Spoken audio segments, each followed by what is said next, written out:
Hello friends, welcome to snow சமையல். இன்னைக்கு உடம்புக்கு ரொம்பவே ஆரோக்கியமான நெல்லிக்காய் ஜூஸ் எப்படி செய்கிறதுன்னு தான் பார்க்க போகிறோம். நெல்லிக்காய் ஜூஸ் செய்கிறதுக்கு நான் 3 பெரிய நெல்லிக்காய் எடுத்திருக்கேன். இதை ஒரு மிக்ஸி ஜாரில் சின்ன சின்ன பீசஸாக கட் பண்ணி எடுத்துக்கலாம். நெல்லிக்காவை அப்படியே ஜூஸ் போட்டு குடித்தா நல்லா தான் இருக்கும். ஆனால் இது கூட இன்னும் சில பொருட்களும் சேர்த்து நம்ம அரைச்சி எடுத்துக்கலாம். இது கூட 2 கொத்து கருவேப்பிலையை நல்லா கழுவிட்டு சேர்த்துக்கோங்க. ஒரு சின்ன துண்டு இஞ்சியை தோல் நீக்கிட்டு அதையும் சேர்த்துக்கோங்க. தேவையான அளவுக்கு கொஞ்சமாக உப்பு, அரைக்கிறதுக்கு தேவையான அளவுக்கு தண்ணி ஊற்றிட்டு இதை நல்லா நைஸாக அரைச்சி எடுத்துக்கோங்க. அரைச்சதுக்கப்புறமா இதை நல்லா வடிகட்டி எடுத்துக்கோங்க. நெல்லிக்காய் ஜூஸ் குடிக்கிறதுனால நல்ல முடி வளர்ச்சி, நோய் எதிர்ப்பு சக்தி கிடைக்கும்.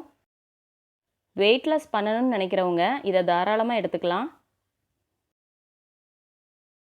ஸ்பூனால் இதை நல்லா அமுத்தி விட்டுருங்க. ஜூஸ் நம்மளுக்கு கம்ப்ளீட்டாக கிடச்சிரும். நல்லா வடிகட்டினதுக்கு அப்புறமா இதை மிக்ஸி ஜாரில் சேர்த்துட்டு இன்னும் கொஞ்சம் தண்ணி ஊற்றி மறுபடியும் வடிகட்டி எடுத்துக்கோங்க. இன்னும் கொஞ்சமே ஜூஸ் இருந்தாலும் நம்மளுக்கு கிடச்சிரும். ஸ்பூனை வச்சு நல்லா அமுத்தி விட்டு எடுத்துக்கோங்க.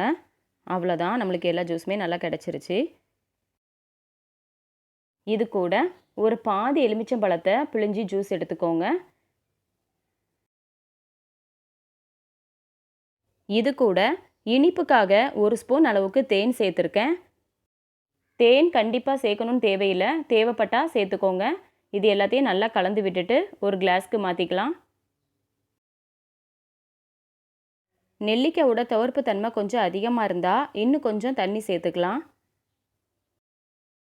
அவ்வளோதான், ரொம்பவே ஆரோக்கியமான நெல்லிக்காய் ஜூஸ் சூப்பராக தயாராகிடுச்சு.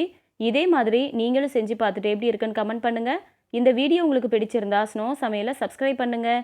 அன்பாக சமைப்போம், ஆனந்தமாக சாப்பிடுவோம், ஆரோக்கியமாக வாழ்வோம். தேங்க்யூ.